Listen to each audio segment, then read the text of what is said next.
Hello. Hello. Good evening, everyone. I'm Carrie Coogan, Deputy Director for the Kansas City Public Library, and we're really happy to have all of you here tonight. I'd also like to give a really warm welcome to all of the people who are joining us on our YouTube library page. Welcome to you as well. So here's a striking fact to consider as we begin. Today, more than 44 million people living in the United States were born in another country. That means nearly 1 in 7 Americans is an immigrant. Immigration is not just a national conversation, it's a deeply local one as well that touches schools, neighborhoods, and workplaces right here in Kansas City. At the library, we believe in providing welcoming spaces where people can gather and wrestle with challenging issues and learn from one another. Programs like this one are at the very heart of our mission. Tonight's Civil Dialogues is designed not to fuel division, but to foster understanding, to model how people of different perspectives can come together in conversation rooted in facts, compassion, and respect. Before we begin, a quick note: if you'd like to participate by asking a question, we will be posting a text number, and we will also have roving microphones for you to ask questions throughout the program. And again, if you're at home, you can put a question in the chat. This program is presented in partnership with Civil Dialogues and the Kinder Institute on Constitutional Democracy. And I want to give a special shout out to Karen Grinch and her team for their support and partnership in this venture. I also want to mention, that's right, thank you. I also quickly want to mention 2 upcoming signature events here at the library. On this coming Thursday, we'll examine the opportunities and challenges of the 2026 FIFA World Cup coming to Kansas City in June, with 6 matches, including a quarterfinal, and more than 650,000 visitors expected. Community leaders and event organizers will talk about what this moment means for our neighborhoods, our businesses, and for all of Kansas City. Then, on Monday of this week, right here at the Plaza of this coming week, history is on the ballot in Jackson County as voters decide whether to recall County Executive Frank White. In partnership with Kansas City PBS, the library will host a town hall moderated by Nick Haynes, exploring what's at stake and the implications of this rare recall election. And now, it is my honor to introduce our moderator for the evening, Jean Becker, who is the former Chief of Staff to President George H.W. Bush, best-selling author, and proud Missourian. She brings both insight and experience to the conversation she leads, and she will bring a steady and thoughtful voice in our dialogue series. She, along with Linda Laurel, who is going to be moderating, and Jean is going to do introductions. So, helping to create the kind of respectful, constructive exchanges that make this program so meaningful. So, please welcome me in welcoming Jean Becker.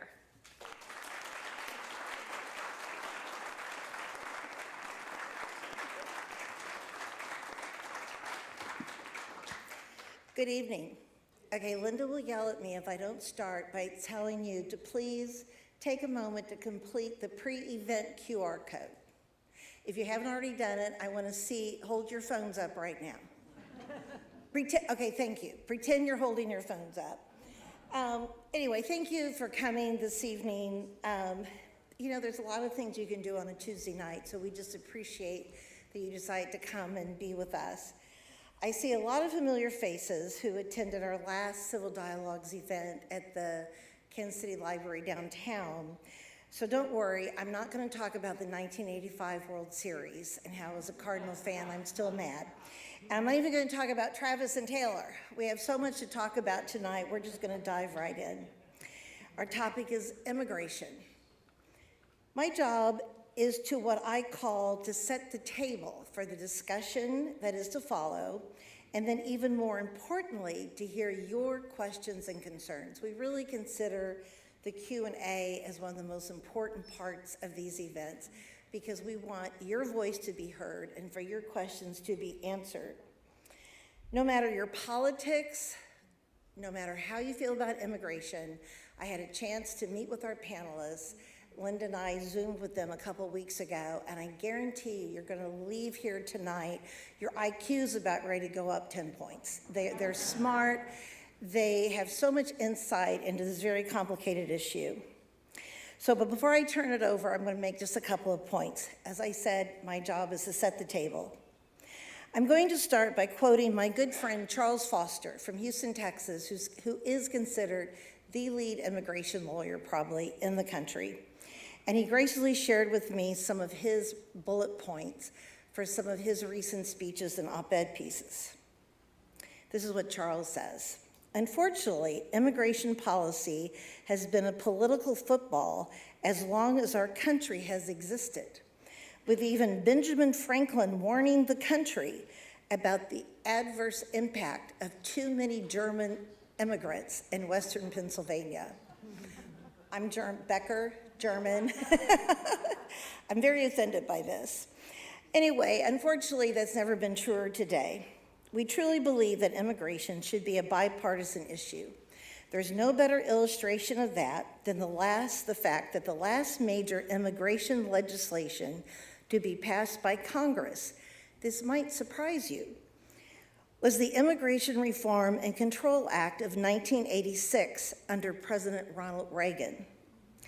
It was a true amnesty program for more than 3 million undocumented aliens and a first-time legal requirement that all employers have proved the legal status of their new employees.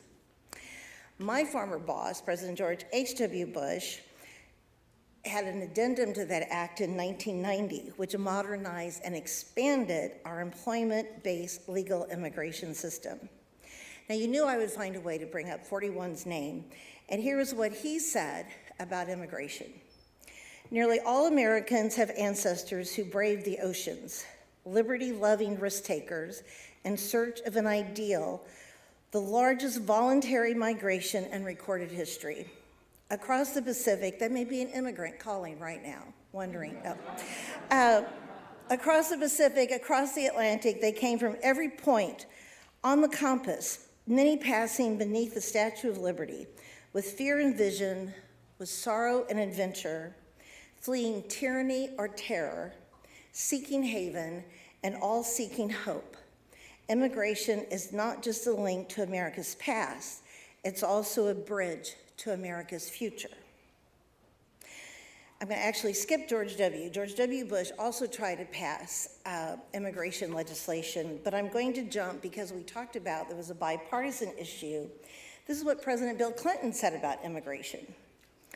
More than any other nation on earth, America has constantly drawn strength and spirit from wave after wave of immigrants. And each generation, they have proved to be the most restless, the most adventurous, the most innovative, and the most industrious of people, bearing different memories, honoring different heritages. They have strengthened our economy, enriched our culture, renewed our promise of freedom, and opportunity for all. So where do we go from here? Let's face it, this is a mess. So I'm going to quote Charles Foster again, who says, of course, we need laws that regulate who can enter our country and specify the terms of their entry and stay. Certainly, criminals and gang members should be shown the door post-haste. Our immigration laws and their administration should, first and foremost, represent the interests of the American people, but they should also represent our values. I love that quote.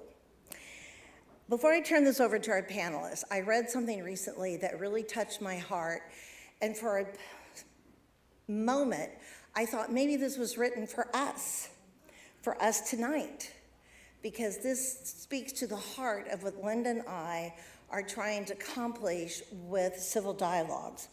It's actually a prayer, but whether you're Christian or Jewish or Muslim or Hindu or an atheist, I ask you to embrace sort of the overwhelming thought behind this prayer.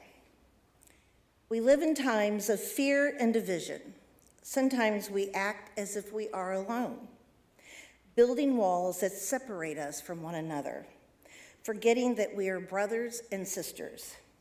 Send us your Spirit, Lord, to rekindle within us the desire to understand one another, to listen to one another, to live together with respect and compassion. Give us the courage to seek paths of dialogue. See, it was written for us. To respond to conflict with gestures of fraternity, to open our hearts to others without fear of differences. Make us builders of bridges, able to overcome borders and ideologues. And also able to see others through the eyes of the heart. Recognizing in every person an inviolable dignity. Help us create spaces where hope can flourish, where diversity is not a threat, but a richness that makes us more human. So, I hate to drop names, but I just quoted Pope Leo. He's the one who wrote that. And it was the prayer he said every day during the month of August. This was his August meditation. And when I first read it, I thought, we need to invite him, Linda, to a civil dialogue. He's with us. Yeah, he is right there with us. He used a lot of the keywords we use. Anyway, at this point, I'm going to introduce Linda. I want you to walk really slow because I have things to say, but come on up. Linda is an Emmy Award-winning journalist who anchored the NBC station in Houston for 17 years. And I was going to tell you some more of her bio, blah, blah, blah. But what I really want to tell you is Sunday night, I had the great honor of attending the annual fundraiser. You're supposed to walk slower. The annual fundraiser for the Linda Laurel Scholarship Fund. Linda and her fabulous husband, Lou, have raised $4.6 million. $4.8 million. How many scholarships now? Over 400. Over 400 scholarships for students in Houston and the Houston area who probably would not go to college if it weren't for the Linda Laurel Scholarship Fund. I just had to, as President Bush would say, you're a true point of light. He would be really proud of you. Thank you. While Linda's walking up here, you should have gone that way. Let me just say thank you to the Kinder Institute on Constitutional Democracy and to the Kansas City Public Library for being our partners in civil dialogues.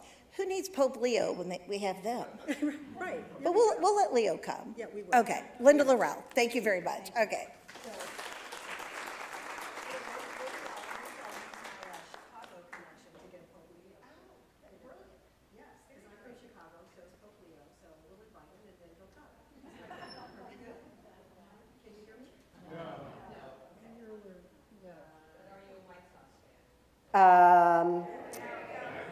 All right. Actually, I'm a Cubs fan. I was a Cubs fan, although I grew up on the south side of Chicago, but I digress. Okay. So, Jean, I have to say, when you first shared your remarks with me, especially Pope Leo's prayer, it literally gave me chills and also a lump in my throat. Because you're right. He is speaking to the core of Civil Dialogue's mission, which is to create a safe space as we invite our fellow citizens to have, quoting him, the courage to seek paths of dialogue, to respond to conflict with gestures of fraternity, to open our hearts to others without fear of differences. And that's what we're asking of all of us here tonight as we have a conversation about this difficult, nuanced, extremely important topic of immigration. So please be thinking of the questions and comments that you'd like to make when we get to the Q&A portion of the program. And when you speak, please remember that we are here to learn from and engage with each other respectfully, so that when we leave, we all have a better understanding of the topic and a better understanding of our fellow citizens who might be on the other side of our beliefs. Hopefully, at the end of the evening, you will feel better equipped and unafraid to continue dialogue on this topic going forward. And with that, it is time to bring our panelists to the stage. Michael Sharma Crawford is an aggressive litigator and compassionate advocate for fairness in immigration law. As a former law enforcement officer, Michael has a deeper understanding of the challenges of immigration law enforcement, detainment issues, and litigation. He is nationally recognized for his expertise in immigration matters and is the current chapter chair for the Kansas-Missouri chapter of the American Immigration Lawyers Association. Please welcome Michael to the stage.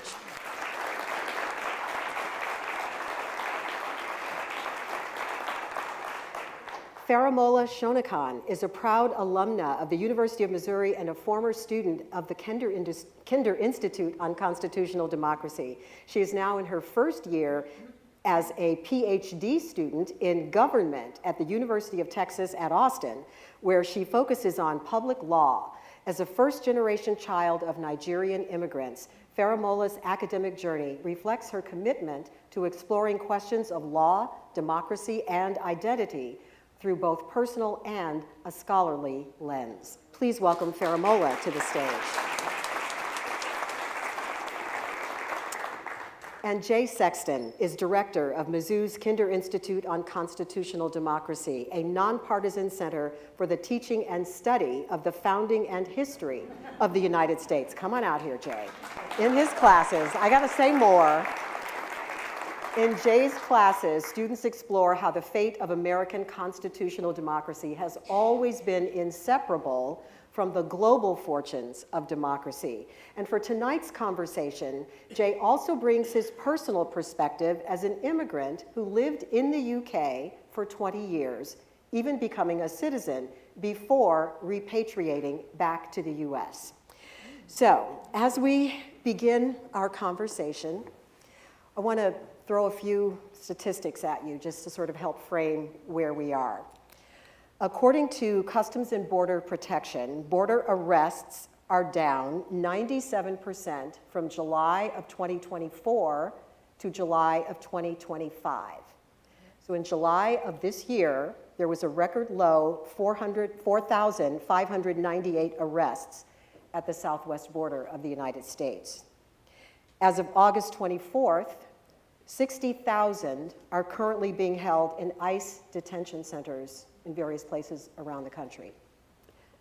According to an NBC News poll, 43% approve and 57% disapprove of President Trump's handling of deportations and immigration.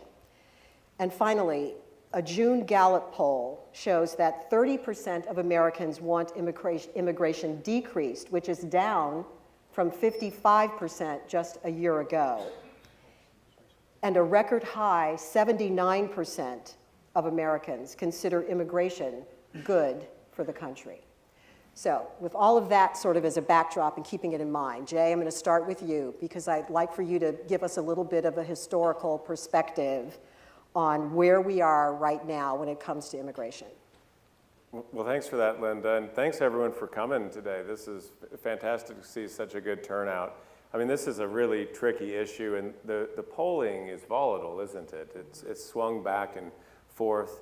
There's political dimensions, there's like constitutional legal dimensions. I think for some of us, there might be moral or religious aspects to immigration. But it might be worth just hitting the pause button and asking, how did we get to where we are today? And it seems to me there'd be three headline stories about immigration in the United States circa 2025. The first one would be just to recognize another statistic, which is that the percentage of the population that is foreign-born is at its all-time high, or was at its all-time high shortly before President Trump took office. It had crept over 15%. Never reached that before, even in the golden age of immigration in the late 19th century. So that bothered some people. I think one of the reasons it bothered some people is that at the beginning of many of our lives, I'm not making any assumptions about anyone's age here, but at the beginning of many of our lifetimes, we were at an all-time low for the percentage of population that was foreign-born. It was 4.7 in 1970, and it crept over 15. So that's a big swing, okay? That's first headline. Second headline, what's driving this? I mean, same thing that always drives global migration patterns. It's instability in economic systems and in geopolitics. This is not something that the United States necessarily controls. This is beyond our remit, as it were, although the United States does have a role to play, I think, in fostering global stability. So that's not changing. That's the second point. The third point is this is all happening, isn't it, at a moment in which here at home, our culture wars, our political dysfunction, our legislative paralysis is reaching a sort of tipping point, an all-time high, that our system is simply unable to find the solution to a very complex global problem.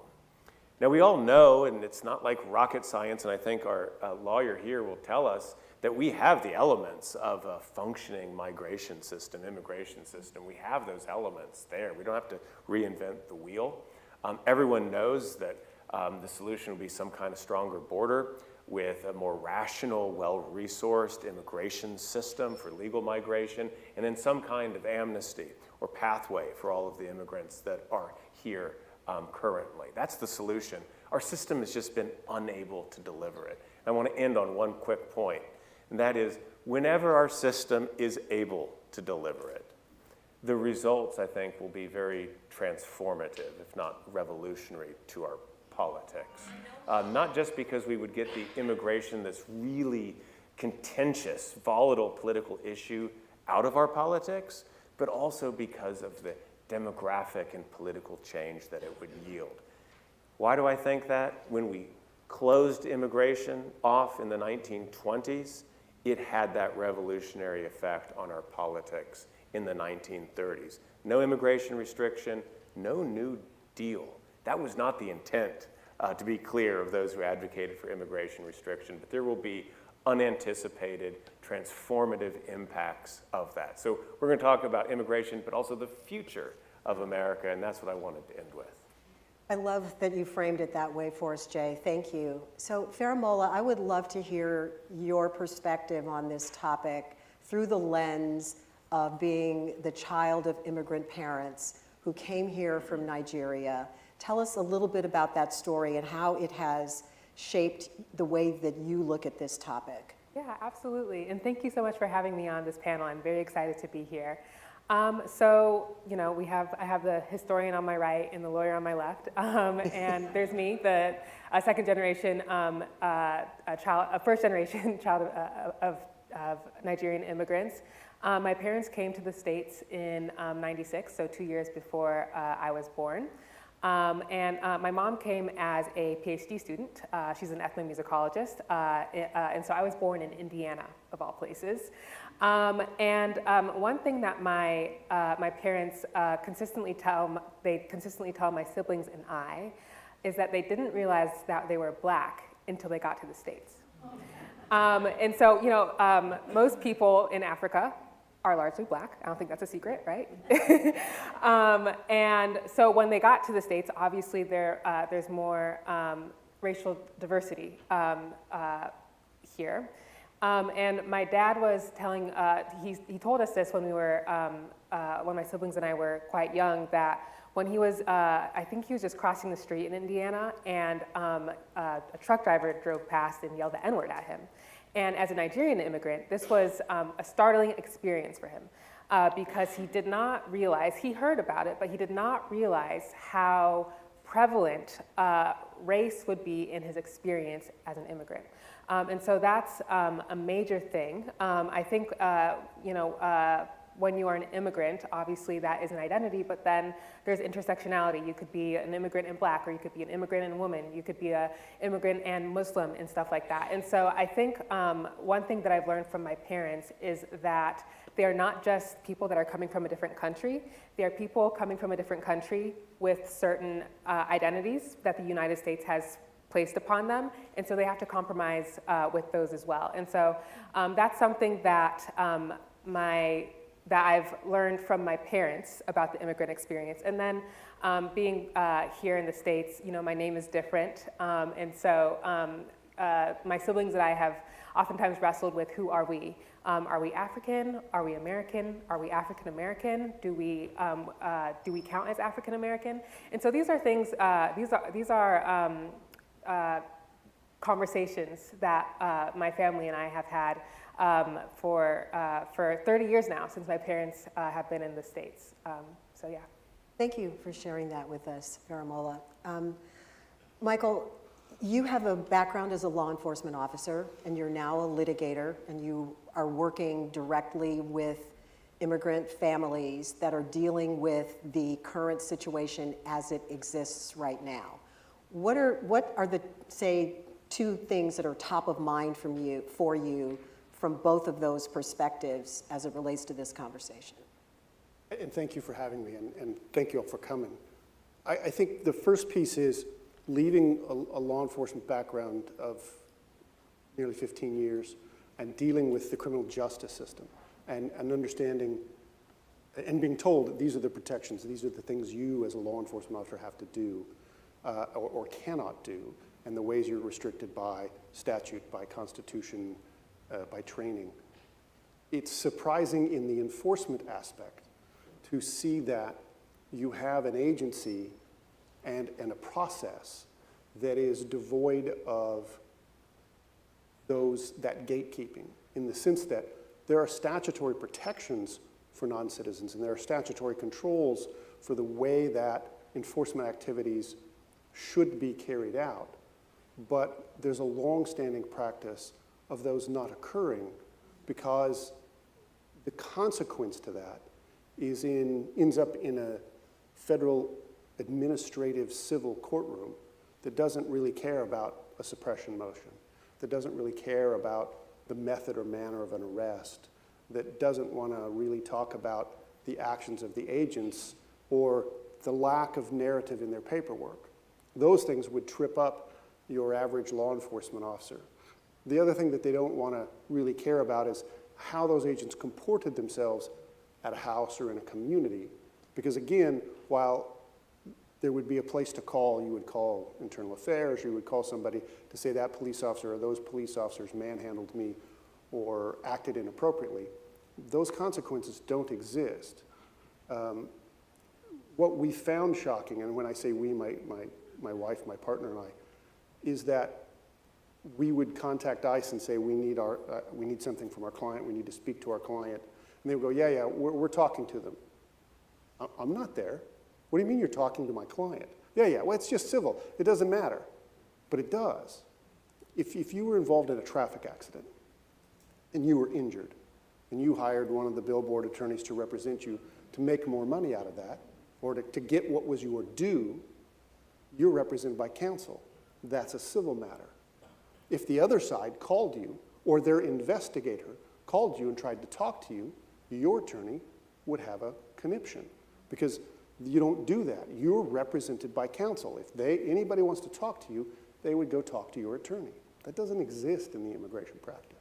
So I think you're hitting on one of the things that so many of us are trying to understand. How is it that the way that ICE is operating right now, masked, not identifying themselves, literally taking people without due process, how is that possible without any pushback under the current system? I mean, and I'm asking you, and I'm sure most of us have heard about the recent raid that took place in Savannah, Georgia, where there were over 400 people, workers, who were arrested. ICE went in ostensibly really looking for about 4 people who were Hispanic. Yeah. They ended up arresting over 300 South Koreans who were here working legally on a B-1 visa. Right. So, I mean, how do we unravel this? But who's going to oversight that? Where does that oversight go? Because the end of your narrative is that South Korea chartered planes, put everybody on a plane and sent them home. That dilemma. And the repercussions of that will be economic and, Yes, they'll be economic to Georgia. Right. They'll be economic to the United States. Mm-hmm. Korea has stated that they're relooking at any investment in the United States. But there's no consequence to the agency. The agency went, we made a mark. We accomplished that. This whole debate of the working on the B1, B2 was dealt with Infosys many years ago. They were flying in programmers to work for a certain amount of time, and then they were leaving, and the government said you can't do that on a B1. But the law, you have to understand that the Immigration Act was created in 1952. That's the shell of what we deal with now. It was updated in 96. That was really one of the larger changes to the Immigration Act under Clinton, and that was to make enforcement more heavy. You've got the Chinese Exclusion Act and all of that, but from 52 on, that's the main structure of the law. And we're still litigating what words on paper mean. We're still literally litigating what do these words mean. There are pieces of statute that will say you sought, and again seeking admission is a piece of a statute. But nobody can tell us a factual scenario in which that would apply, because we've assumed it means one thing. And so we're all doing it that way, and everybody's ignoring this sentence which completely changes it. And we're still litigating all of that. So Jay, where do we, I mean, how do we get out of this loop that Michael's describing? Gosh, I mean, I wish I could just hit a button and make it all Yeah, better. really. You know, the 1952 immigration bill that he's referring to, Harry Truman vetoed that, and it was overridden, Truman's veto. Truman vetoed it because it wasn't pro-immigrant enough, quite interestingly, in the 1950s. So we are dealing with some antiquated legislation. It obviously needs to be updated and renewed. It needs to be more comprehensive than the sort of patchwork system that we have here. But I'm not saying anything new. I mean, that's been said now for 25, 30 years, and there have been several high-profile attempts, and they've all failed. It's been Exhibit A of the dysfunction of our legislative branch in particular. Baramola, you work directly with students. Explain to the audience a little bit about what you do at UT. And then also share how what is happening in the immigration landscape in the country is affecting students on the college campus that you happen to be on right now. So I'm both a student, a PhD student, and then I also work as an administrator at one of the schools at UT called the School of Civic Leadership. The experience that I've had so far is one of trepidation from many of the international students. The United States has always been, or perhaps we should correct that to used to be, the main attraction for education anywhere. And what I've noticed is that students are having second thoughts about whether the United States is the right place for them to pursue an education, especially if what they are studying or researching does not align with our current administration. And so, you know, I've heard stories, not just where I am, but all over the states about students risking deportation if they even say something that might be even slightest of criticism against the United States or our policies or anything like that. And so I do think that, you know, educational institutions, they are meant to be one of the greatest stages of free speech and free expression and free ideas. And that is, I think a lot of students are seeing that as in danger, not just them, but their ideas. And so many of them are, you know, considering going elsewhere for their education. And that doesn't just mean students, it also includes professors. I've heard of academics going elsewhere to continue their careers. And so I think that with immigration being at risk and people physically being here, so too are ideas. Ideas are also at risk. Just commenting a little bit on what we were just discussing, I'm 3 weeks into my PhD program, so I'm only 1% in of a six-year program. But one thing that we discussed in class is something called the authoritarian reflex, in which you know, we are in a post-materialist society. We've undergone industrialization. We have seen economic development and so on and so forth.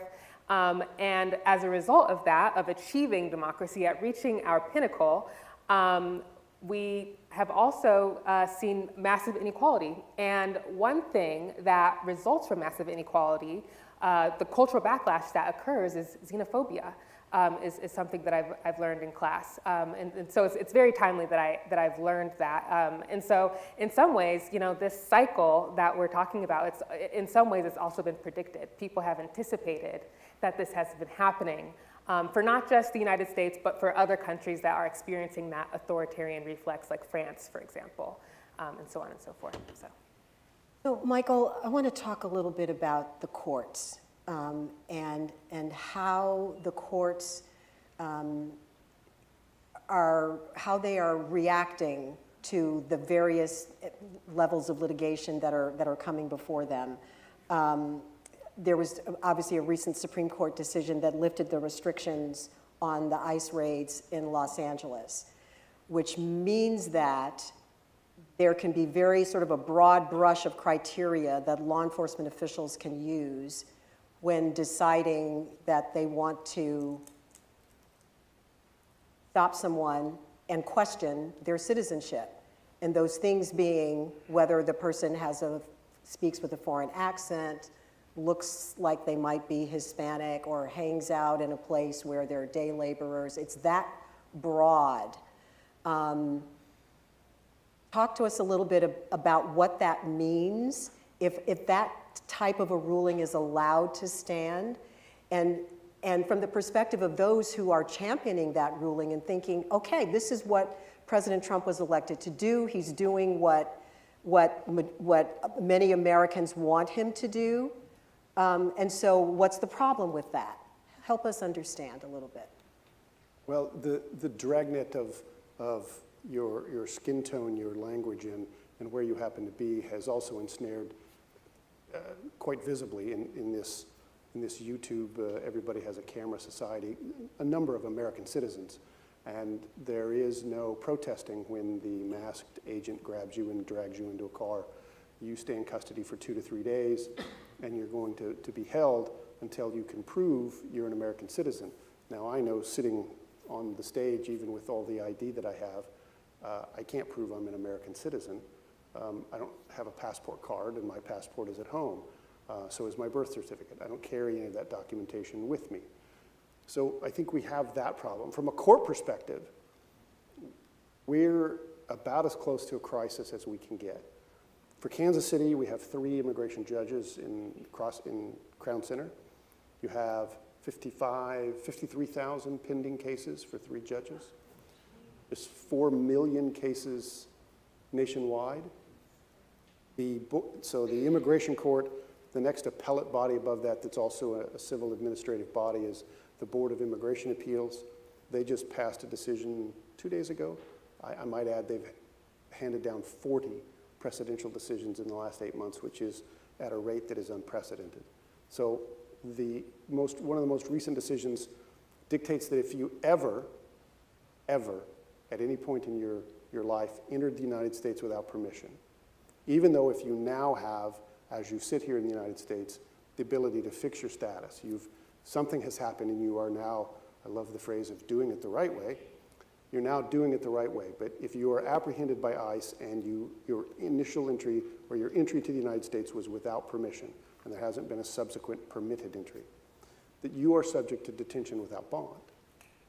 ICE agents are literally hanging out outside courtrooms. Yes. And arresting people as they come out, even if their cases have been moved along in the proper manner. Right, because there was collusion, and it's an ugly word, but it's the truth. There was cooperation. Let's be nicer about it. There's cooperation between the Department of Homeland Security and the court system. Remember, an immigration court isn't an independent court as you would think. It isn't part of the judiciary. It falls under the Department of Justice. So the immigration court is a tool of the prosecution because that's what the Attorney General of the United States does. So the courts would dismiss cases, and that person was then someone who is now out of status, has no pending application. If you're out of status, you're held without bond. Well, if you've entered without permission, so are you now out of status, you're going back into custody. If you entered without permission, you don't get bond. So the incentive to continue to pursue your case from custody, well, a lot of people don't want to stay in jail for 60 to 70 days. I have clients that have been, you'll have trial in October, and they've been in custody since June to move things along. And it's only going to get worse. So now if you can scoop up anybody that is standing outside a food truck and put them in custody, you're going to continue. I mean, detention is exploding. The CCA issue is a severe crimp to immigration's ability to detain people. That 1,000 beds that's in Leavenworth not being able to access is a thorn in the government side and has been for years. They've been trying to convert that jail to ICE detention for years, and that's been a problem. And then the upshot of everything that you just talked about is, and also what Faramola said, is that people are afraid to go out. Yes, literally. And literally, parents are afraid to send their children to school or afraid to go to work. I talked to a young man the other day who is probably going to, he is going to be on another panel where I'm going to be doing in a couple of months. And he said, you know, and he's Hispanic, he said, we just go to work, come back home. I won't go out to a restaurant, I won't go out to a movie. It's like I keep my head down, I just go do what I need to do, and then I go back home. And so that has, of course, a trickle-down effect on the local economy because the businesses are not thriving because the customers are not coming.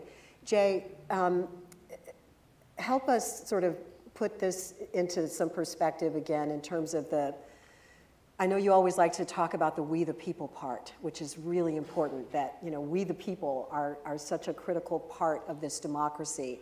And Michael just alluded to somebody being filmed, somebody filming what's happening when someone's snatched off the street. Well, how much of a protest is there? What do we the people need to be thinking about and doing and acting upon at this moment? Well, I think we, the people, are divided on this question, and that's part of the problem. I think we, the people, might be more unified in a sort of broad brush set of solutions to the immigration issue. But when it comes to very specific things, there's deep divisions. I don't think that most people that are anti-immigration or are immigration restrictionists necessarily realized what large-scale deportations would look like, and I think that that's what we're starting to see. But the last thing I'd say on this is, everything, we live in an era in which everything is politicized at a national level, but to think not about immigration as like a national problem, think about it as an issue in your own life. Faramola was talking about being in a university and it being a real change in how foreign students and foreign academics are received. That's certainly been the case at the University of Missouri, not because of Missouri's policies, but because of new national policies about issuing visas to foreign students. We had several of our students in visa purgatory. We had some professors actually held up as well. We couldn't control that. I don't have a hotline to President Trump say, hey, let this one guy in. I mean, I wish I could do that. We can't do that. But what could we control? We could control the environment and the space, how we welcomed members of our community that weren't necessarily welcomed at the passport desk when they arrived at the airport, but when they came here, they were. And I want to tell you a heartwarming story, actually. One of our British TAs was stuck in purgatory for 4 months. He finally got in last week, and he got in for his first class that he's TAing. He's TAing for my class. I'd been telling the students, hey, this other TA, your TA, he'll answer your emails. He'll be here eventually. And sure enough, he was there. And when he walked out into the classroom, all 120 students stood up and gave him a standing ovation, a warm welcome. And maybe in the grand scheme of things, that's not going to solve our political problems or our legislative issues about immigration, but it is what we can control. And sometimes thinking about what you can control gives you a sense of empowerment. Okay, I think it's time for us to take some audience questions. And as I make my way down there, Faramola, I want to ask you to talk a little bit about,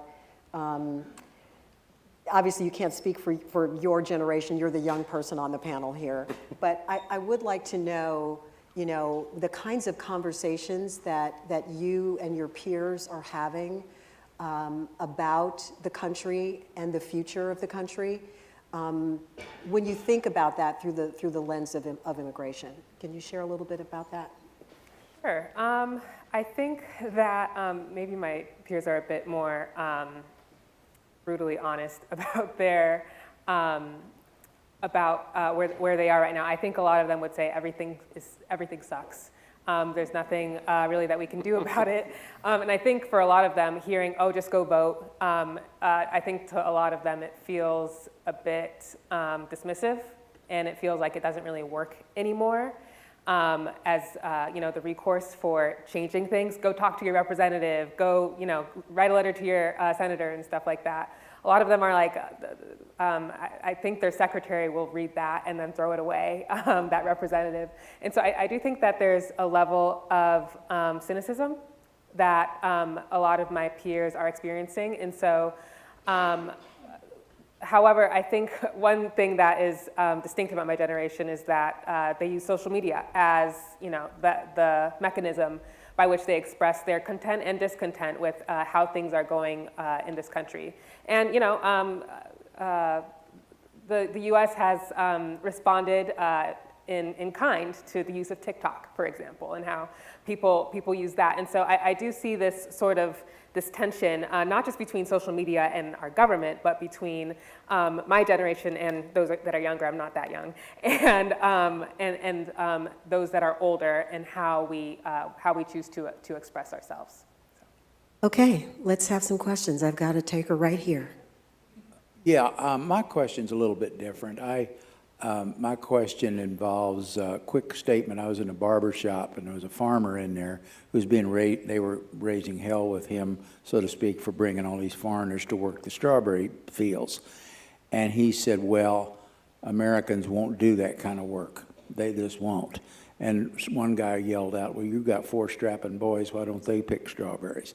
He says, they'll run cattle. They'll sit on a horse and run cattle, but they won't pick strawberries. So my question is this: isn't it true, as unpleasant as this may be to say, that American people, there are certain jobs the American people consider beneath them and don't want to do it, such as picking strawberry, even though a real country boy who more than happy to run cattle is not going to pick strawberries.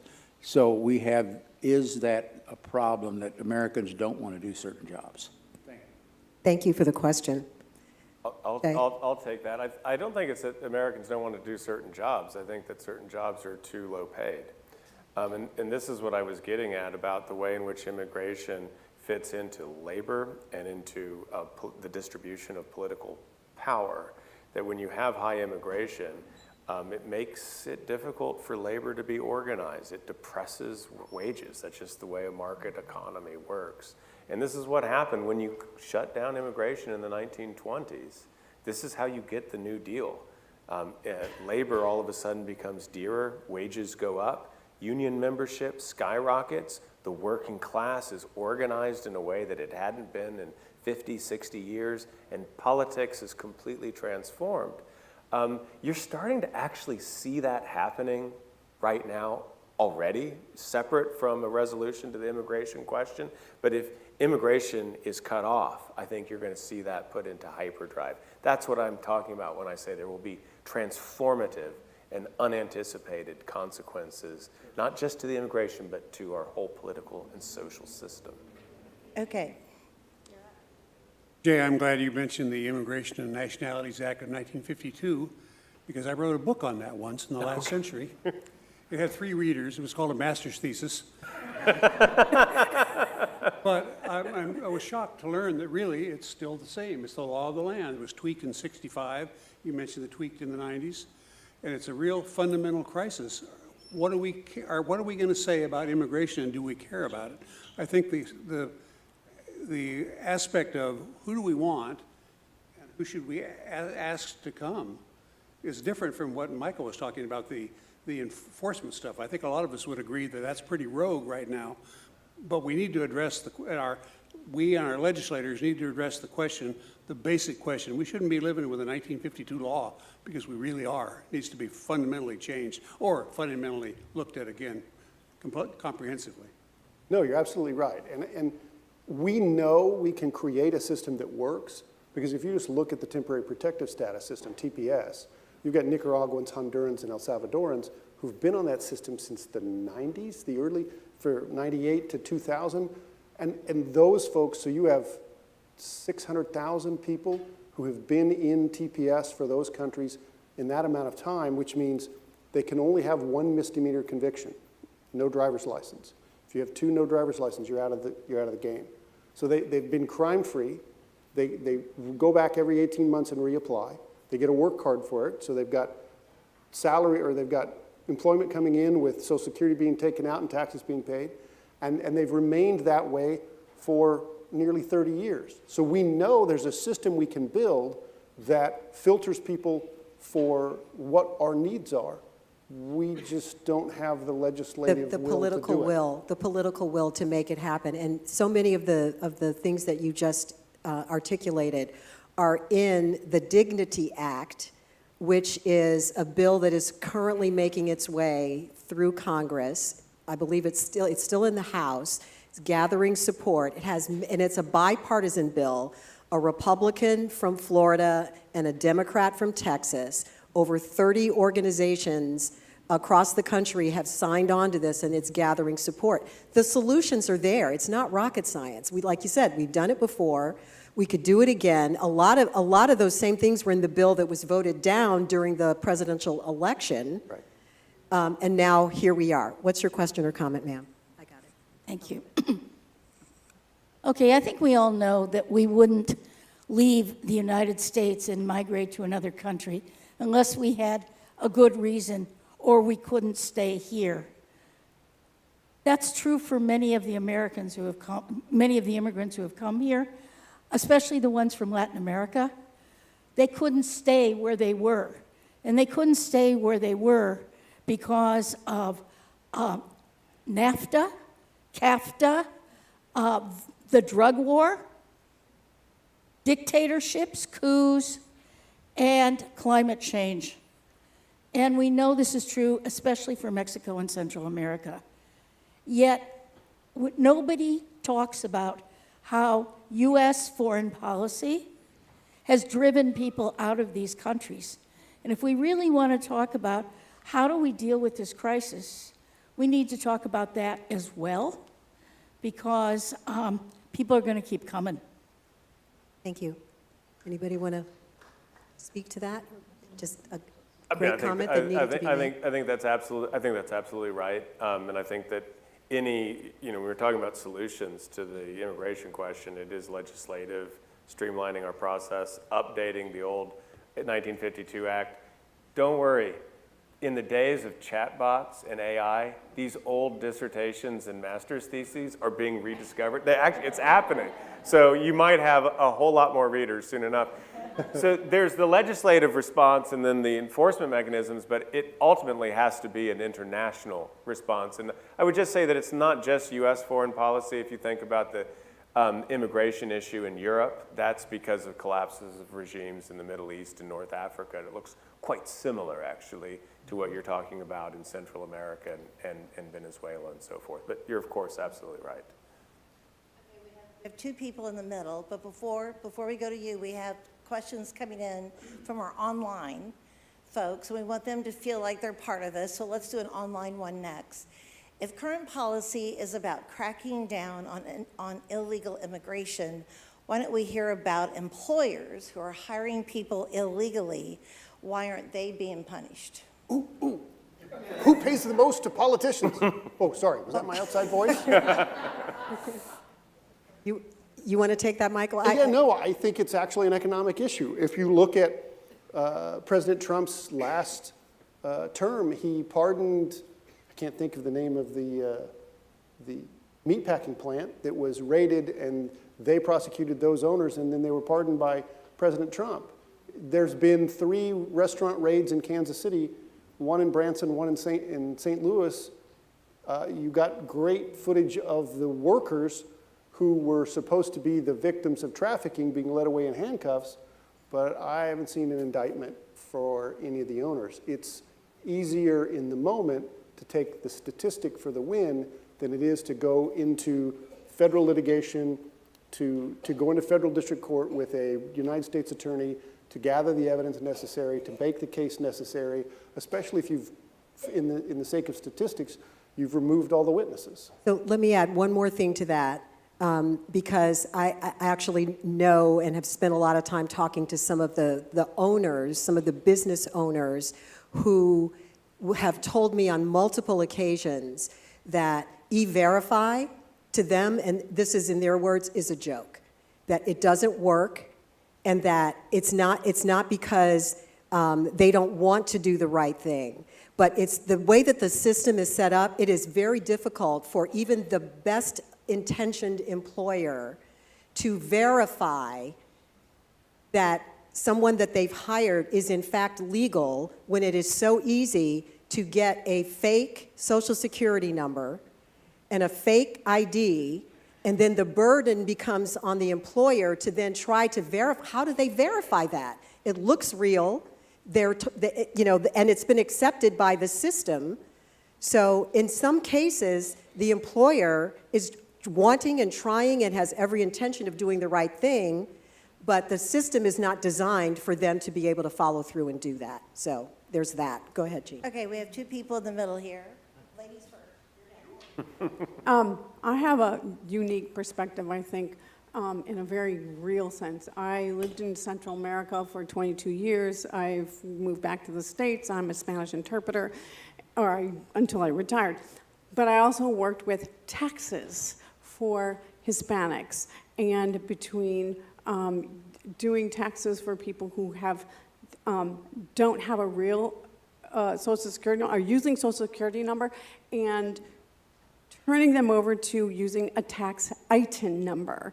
And I did this 20 years ago, in the last 20 years, and they can do their taxes legally and have paid into the system, and I know how to do that, or I used to know how to do that, and they will not get that money back from Social Security. Exactly. But, and this is something for, there are people who are here semi-legally, they're in the process and stuff, and I worked for a tax company and always recommended for them to do their taxes legally. They can do their taxes and do their taxes legally with an ITIN number. What's your question or Okay, the final so point of your comment? It's just, but now things are changing. They used to be able to do that and have their privacy kept, and now that is changing. Is that not?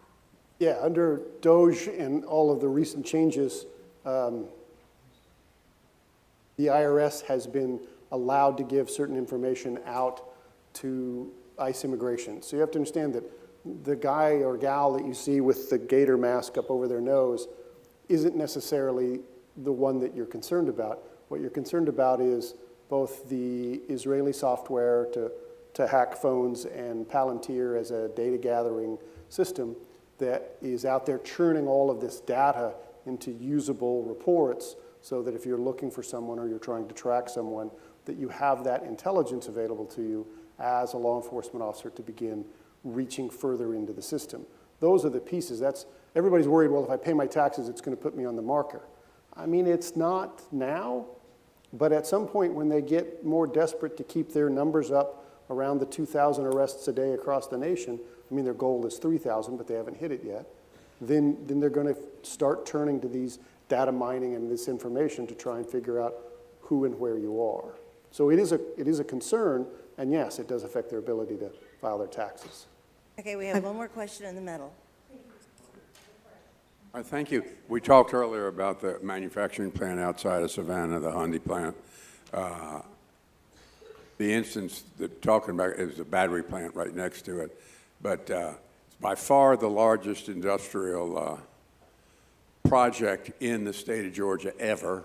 I think there are 4,000 or 5,000 employees in the automobile plant, and more coming in the battery plant, which is somewhat specialized. And for that plant, there are South Koreans that were brought in to help construction and then to train the people that were there. Of course, they got caught up, and I think they were flying them home, and I think they're being held now. I don't know. But also, in our country, we bring in, with great tax benefits, semiconductor fabs, manufacturers. We give them tax benefits, lots of different things, and they bring in different times, people to help install the equipment that they've built. Now, I don't know if they're immigrants and get thrown out, or if they have a chance to maybe stay here if they keep building things. And the Koreans that are going home, I mean, it would seem to me that they ought to be given a chance too. Does that happen at all? I need you to, Yeah. my job is to yell at you. I love you, but I need to tell you to ask your questions. What's your question? All right. I got his Well, question. I get it. Yeah, okay, go ahead, Qualified Michael. people that teach, Yeah. once they're here for months and months, is there a way to keep them here, allow them? There is to some degree. Typically, it's set up as so a visitor visa has a letter number designation as a B1 or a B2. So a B1 is a business-based, and a B2 is the literal visitor visa. You're coming to see the Statue of Liberty. There's a lot of debate because, well, the 1952 Act's a little obscure about what those uses of those visas are. And so the B1 employee was admitted, is allowed to be here, and they're allowed to be here for a specific work purpose. Because of that admission, if they were down at the watering hole and met someone and wanted to get married and change their status based on that marriage, they could. If Hyundai said, wow, that guy's or gal's really efficient and we want to keep them here, and as long as they were in status, then the company itself could work on a business visa for them to be able to remain. So they followed the rules. ICE wasn't really smart enough to figure that out, so they arrested everybody because they were on a B1, B2, and they were in construction, but that was the point of the B1. So that, yes, the short answer is yes. The long answer goes like this, and then we have to get a beer and talk about it. Okay, so this is really a comment from somebody online. A lot of people who voted for Trump thinking he'd get rid of criminal immigrants are now shocked that he's going after those who aren't. Why didn't they know? They didn't pay attention. Okay, I'm going to come over here because this person's got a question. Excuse me. Hang on. This gentleman's first. Okay. You keep talking about 1952, and my question's about McCarthy and the Red Scare and all the black musicians they ran over to France during that time period. And the question is? My question is, did the McCarthy Red Scare thing have something to do with that law being passed in 1952? Okay. Jay, can you take that I one? mean, yeah, the 1952 immigration bill, that was absolutely a product of the Cold War. And it aimed to foster alliances outside of the United States. That was one of the big things. And so it began the work of dismantling the old Asian immigration restrictions, because we, of course, needed Asian allies in the Cold War.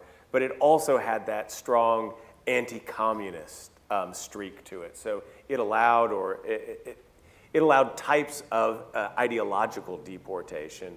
I don't know about the black musicians in particular, but I would bet good money that your hunch is right, that would have been the pretext for getting them out of the United States. So it's a Cold War act, but this was, I think, our guy's point over here.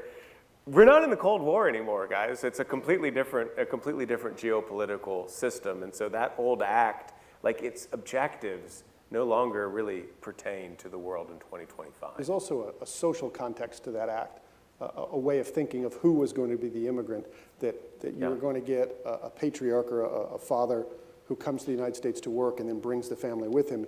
And then the whole act is geared around that type of migration, as long as an admitted migration. You were coming with a purpose and going to be admitted, because when you start to plug in undocumented reaction to that, it doesn't really fit.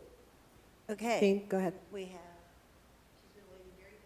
I promise there's a question in here, as well as, please correct me if I misquote, because I'm sure you know more about this. There's a certain senator in a certain state who is very much stamping birthright citizenship, which has been unspoken of tonight. But he's come out, mostly I'm paraphrasing, but to say that this country belongs to the Founding Fathers and its descendants. The underlying thought, of course, is, are immigrants a threat? And how can we begin to change that narrative, as well as who does this country belong to? I'm so glad you asked that question, because I know Jay wants to talk about birthright citizenship. So go for it, Dying Jay. to talk about the 14th Amendment and the original intent of the 14th Amendment, it's a sacred pledge. The 14th Amendment is right after the American Civil War. The way I have the students think about it is the thank you amendment for those who made sacrifices to save the Union, and to not just thank them, but then also to say it's perpetual. This is binding. It's not just for those who fought, it's for those groups in the future. So they thank actually the bankers, and they say you'll get your debts repaid in gold. They thank the African Americans who fought bravely in the Union Army. 11% of the Union Army was African Americans. That's the Equal Protection Clause of the 14th Amendment. And birthright citizenship, that is the thank you to the immigrants. People don't know this statistic. It's my favorite statistic in American history. The majority of the mighty Union Army was minority. 11% African American, 25% of the Union Army was foreign born, immigrants. Many of them did not speak English, and then a further 16% were second generation, were born here, but they weren't citizens. We didn't have birthright citizenship, and many of them did not speak English. They lived in agrarian communities. They weren't integrated. There was no assimilation. They were also seen as foreigners. So the majority of the Union Army, in the 14th Amendment, the birthright citizenship was, thank you for your sacrifices. You and your offspring will be citizens. And that's a sacred pledge. That was the original intent. Now there's little bits that you can qualify with that, little bits where certain people born here aren't US citizens, but that's not what the attempt to dismantle birthright citizenship is about. It's about reneging on the original intent of that 14th Amendment. Go ahead, Faramola. This actually reminds me of an argument that my dad and I got into recently. So my name is Faramala, but that's actually my middle name. My first name is Obabe Misala. So my name is Obabe Misala Faramala JC Captain Shanakan. It's a very long name. And recently, he wanted me to switch my name so it would be Faramala Obabe Misala. And the reason why he wanted to do that was because of a certain level of nervousness. He won't admit this himself, but a certain level of nervousness he had about the threat to the 14th Amendment. He, I think, believed that by switching my name and using the name that's more easier to say, that my citizenship and that my siblings wouldn't be as questionable than if I were to go by Obabe Misala. I think we can all agree that Faramala sounds easier than Obabe Misala. And so that's just commentary on, the 14th Amendment. It's the thank you amendment, but as it's being repealed, people like my dad, they're like, okay, now that if it's a threat, what should we do What happens about it? next? Yeah. Thank you, Faramola. Okay. Linda, before that, I just want you all to know, I have a bad knee. I'm probably going to get knee surgery. My doctor would kill me that I've been standing this long. So I'm calling into action the fabulous Karen Huffman-Grinch, who's going to take over for me. Questions? Okay, we're going to do a question over here first, and I can come over too. I'm good. So I know it's a big group. We're going to get to everybody. Okay, we've got a question or a comment here. Okay, once someone is deported, what happens to their assets, their house, their car, their savings account, and their artwork? Great question. It depends question. on what they've done with it. They can own the artwork, they can own the car, they can own the money, they can have the house. Did they set up a trust? Did they create a power of attorney? So as long as there's somebody to deal with it from those legal aspects, it's still theirs to own. So that's not going to go anywhere. A lot of people will take the savings and send it back to wherever they've come from. You see that there was a recent desire to tax the outgoing bank transfers, because there's so much money pouring into Central and South America from the United States from those workers. They saw that as a tax gain, but it's still their money. It's still their property to keep. But I do get that question quite a bit from my clients. Go ahead, Karen. Okay, you can hear me. This is kind of a quick story, but this summer, my husband and I, we bought a camper and we went several different places. But one of the places I wanted to go was to Texas and go to the Rio Grande and the border there. And the surprise to me as an American citizen that just absolutely shocked me is, so I wake up one morning, the sun's beautiful, I go see this little stream that's right behind our camper, and I walked around a little bit, and then we went to, when we finished to go for leave for the day, we went to the national park, the little booth there always Ma'am, is. I'm sorry. Can I ask you to cut it short and ask the question, because we have a lot of people who want to So say. there was, this is interesting, gone across the border. So I get out, and I'm going to this little place. And the lady said, "Did you have your passport with you?" And I said, "No, I did not have." I was half asleep, but I was like 10 feet away from my little campground. And that's in the United States, right? And she said, "No, you were across the border. Did you take your passport?" I said, "It was in the trailer." She said, "You've been arrested. They could have found you and arrested you." And I thought, I don't understand how that could happen. Okay, thank you. Okay, this is from one of our online folks. What are the legal repercussions for U.S. citizens who try to intervene with an ICE arrest? We talked about people protesting when they see this happening. So what are the legal repercussions? I mean, I think you've started to see those. Battery on a federal law enforcement officer, interfering. You've seen some. It's Seattle, is it Portland? They just arrested a number of people on conspiracy charges to say they were at a protest. And so if we're all at a protest and we're protesting, Faramola doesn't get arrested because she's nice, and he and I get arrested because we're not. But they charged Faramola later with conspiracy because she was assisting us at that protest. So you're starting to see this panoply of federal charges being levied against people, most notably the sandwich guy in D.C., who they couldn't get a grand jury indictment on because they were trying to charge him with a felony charge of battery against a law enforcement officer. So those are some of the bare bones consequences that you can see that could arise out of your interference. Okay, what is your question? Okay, so this actually ties into what you guys were just talking about. Jay, I know you mentioned the New Deal a lot and like the level of transformation that came after that immigration shutdown. You seemed excited about it. Do you think that we would see this same level of transformation with the way that college students and young people's voices are being silenced amongst all of this immigration gone rogue mess? I don't know if I was excited about it, but I was just saying, you know, the impact of some of these changes aren't what is intended. That was the key point.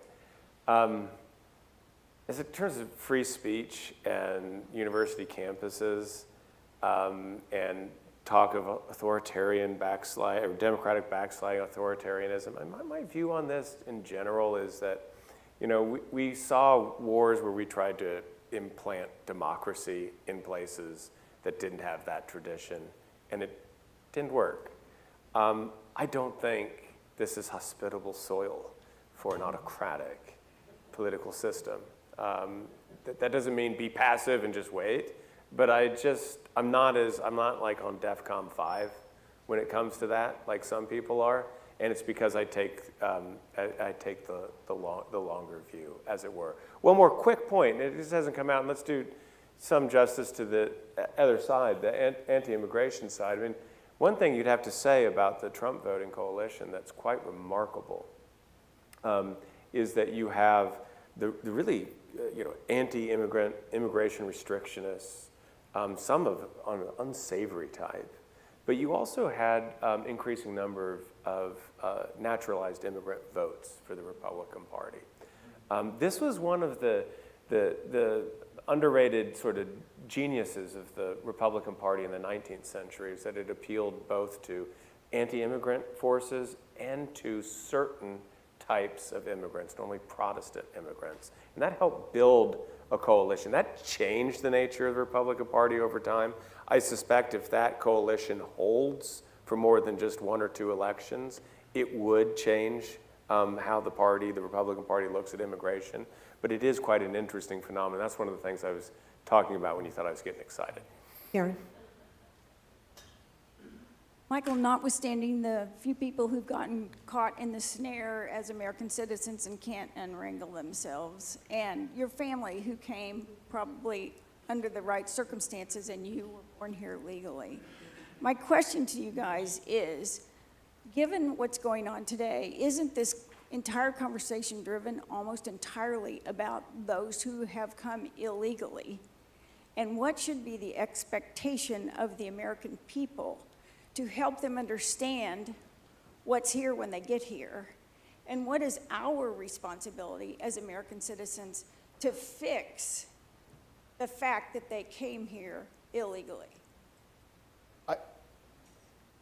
Being the lawyer, we got to define how they came illegally, because it's a word designed to be divisive with the immigration system. Everybody wants to use illegally because it sounds really cool. It makes everybody sound like a criminal.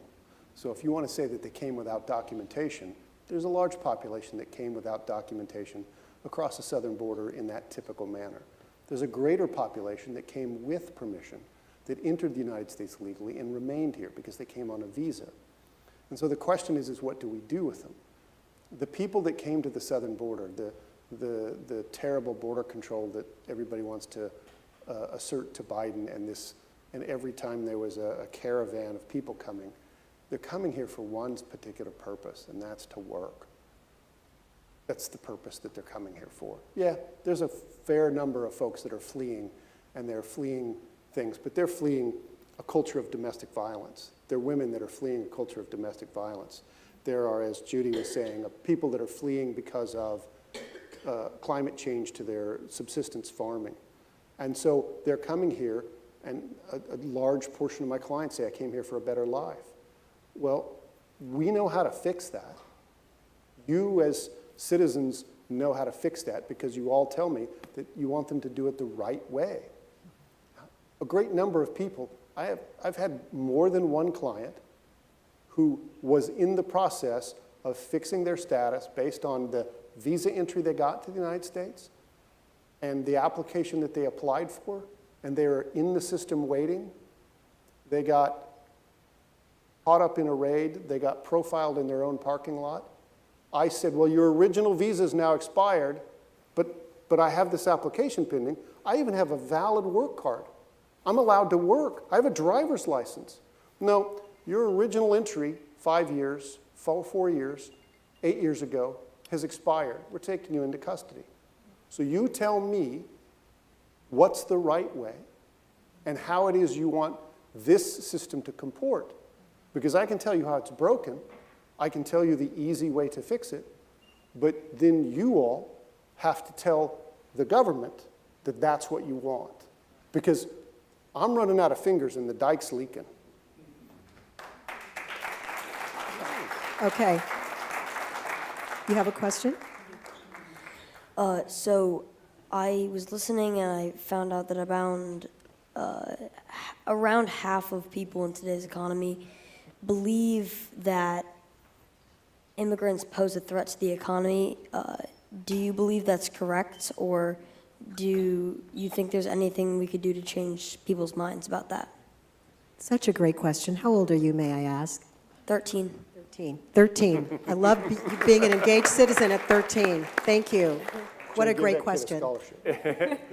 Yeah, we'll give you a scholarship. You come talk to You're us. going to Mizzou. Paramola might have something to say on this. I'd just say, guys, I mean, this is one of the weirdest things about it is we have an aging population in this country. We are facing the long predicted, but it will happen, the Social Security crisis. We are facing a labor shortage. We've seen that in some volatility in the labor market. So if you're just looking at this, if you're just like a market economist, you're thinking we need more labor, not less in the United States. So it's a very, and we also need more, and maybe this is what Bruce was getting at, we need more specialized, highly skilled labor for some of those technologies of the future. So all that points to prioritizing that in any immigration reform that we push forward in the years to come. What is your question or comment? My question's for Michael. Is there anything an individual can do to help people that are caught up in the ISIS debacle? I mean, there's a number of, Kansas City's really lucky. We have a number of grassroots social organizations. I don't know if any, well, Judy, there's AIR, there's Kansas Latinos organizations. I was called into an impromptu meeting with the chief of police of a large urban or a suburban city around here and their city manager with those coalitions to do things. There are court watch programs to go in and just sit in the immigration courtroom and watch those hearings and how they're presented. You'll hear, or you can read that immigration court is like traffic court with a death penalty at the end of it. And so that fast-paced chaos, you can go watch those. You can be aware of what it looks like for an ICE raid, what you can do to take care of that. People will say, we think we saw ICE, and 15 people will respond, I'm close, I'm going to drive by to see if there's anything I can do, to see if there's a video I can take to document what's going on, to help folks. Go talk to your congressperson, because there's somebody who's sitting by the phone that every time they get mad, they pick it up and they call, and that person gets heard by the congressperson, not an intellectual conversation that says, there are some changes that need to occur and I need you to do that. If you're a senator from Kansas, maybe you need to move back from Florida. Well, I'm sorry, that was my outside voice again.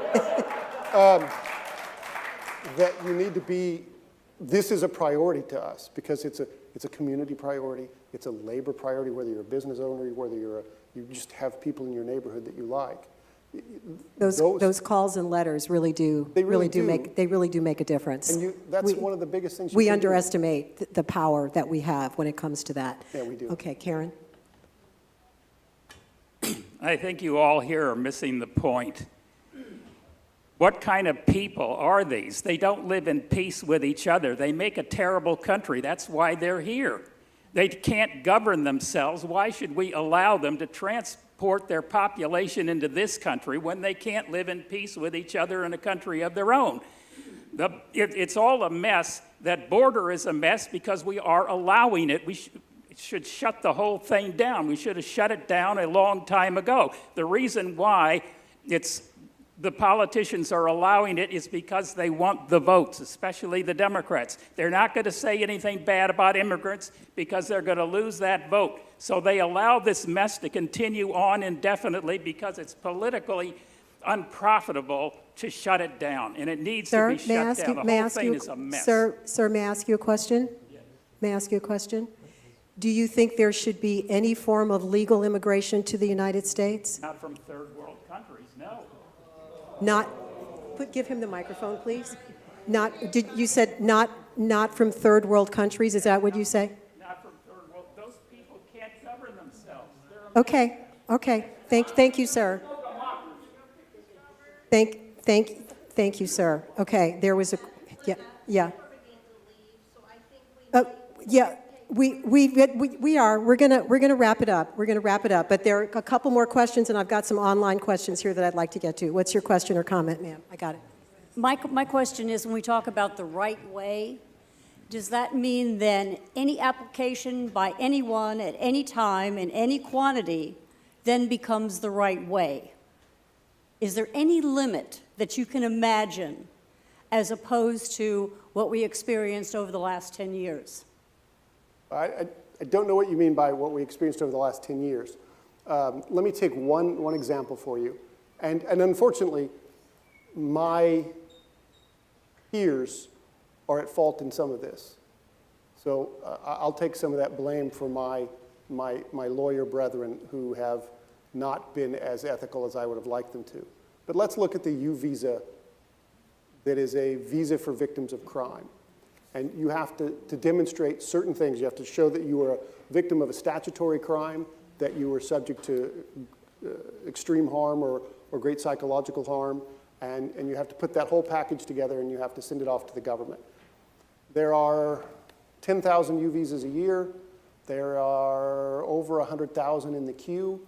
Some of that is because lawyers are trying to make money and they file crappy asylum claims, or U visa claims, to be honest. But my point in this is that that law was written in 96. I'm sure the scholars in the room will check me on that. But that became part of the statutory authority in 1996. And we didn't get any regulation. So the law says you should give them a U visa if they're a victim of crime. Here's the criteria. Then the agency creates a regulation that says, here's how you do it. You got to have this form. You got to put it this way. It's got to have this much money. That regulation wasn't drafted until 2008. And so when you say the last 10 years, people are just playing catch up to some of these things. Granted, some people are still learning, and there is an amount of fraud, but that's why you pay money to USCIS when you file that application, is for them to look into that fraud. And if it's filtered out, you get the consequences. We've got one more question from the online audience. What can we say to uninformed people who think immigrants pose a threat to our economy? I really like tacos, so I mean, that's my response. Okay, I think Faramala is going to... Faramala is going to... Get a better answer? Okay, go ahead, Faramala. I think a word that people in my generation like to use is projecting.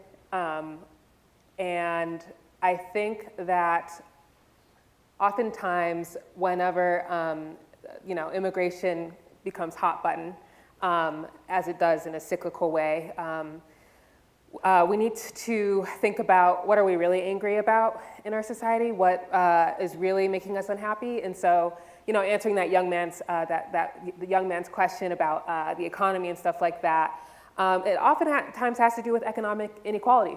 What we look at, the United States is getting richer over time since our founding. But that gap between the 1% and the rest of us is getting larger. And for some reason, I think we Americans, all of us, for some reason we don't really point to that as the main issue, and instead we look for other reasons why we are for some reason so unhappy, why we're depressed, why for example men are experiencing loneliness, why certain things are on trend and stuff like that, different things. And I think we have to think about the fact that we see something, but we are being told that we can't have it. We can't have more wealth. We can't have more assets. We can't have more inheritance and stuff like that. And so I think we oftentimes project what we are struggling with. It's easy to otherize. Yes. It's very easy to otherize. Jay, I'm going to ask you to wrap us up. Yeah, I mean, I just want to acknowledge that there's people here that are advocating immigration restriction. That's a totally valid position. I think that the various bills, if you look over the last 15, 20 years that have been attempted for comprehensive immigration reform, there would be limits. It would not be whoever asked, is any limit acceptable? Of course, and that's been the solution, or part of a wider solution. And I think it has to be. I think that if you look around the world, if you look at the political turmoil in Europe and Brexit, that you see similar rises in immigration rates, and for whatever reason, around 14 or 15% of a population that's foreign-born tends to be a tipping point. I don't know why, that just tends to be what it is. So as a society, as a nation, I think we have to find sensible compromises to agree on this and have a comprehensive, real solution, rather than saying this one thing will solve all of our problems. If we deport all of the violent criminals, the problem will go away. If we build a wall, the problem will go away. It's much more complicated than that. And our part in educating ourselves about the nuances of this topic is a big piece of it. It's just being able to talk about it, to understand it in ways that we might not have, depending on what our news sources are, becoming educated media consumers, knowing where to get trusted information, how to ask questions, how to research, and not just take everything at face value. And then having the ability to do what we did here tonight, which is talk and listen and engage with each other. Well, I would just like everyone to remember, I live in Texas. You live in a border state, you really understand this issue. At the end of the day, I don't care what your politics are or what you think, it is a humanitarian crisis. At the end of the day, I would love you to go back and pay attention to some of what these presidents said. And yeah, what Pope Leo said. Humanitarian crisis, and we have to get there. Our Thank you. values, our values, our values. About our values. Yeah. I'm happy to give you Pope Leo's speech. Thank you all so much for coming. Please do take a moment to do our post-event survey if you wouldn't mind. We really want to get to know more about our audiences so that we can get better at this. And we hope you will come see us at another Civil Dialogues Town Hall. Thank you. Good night.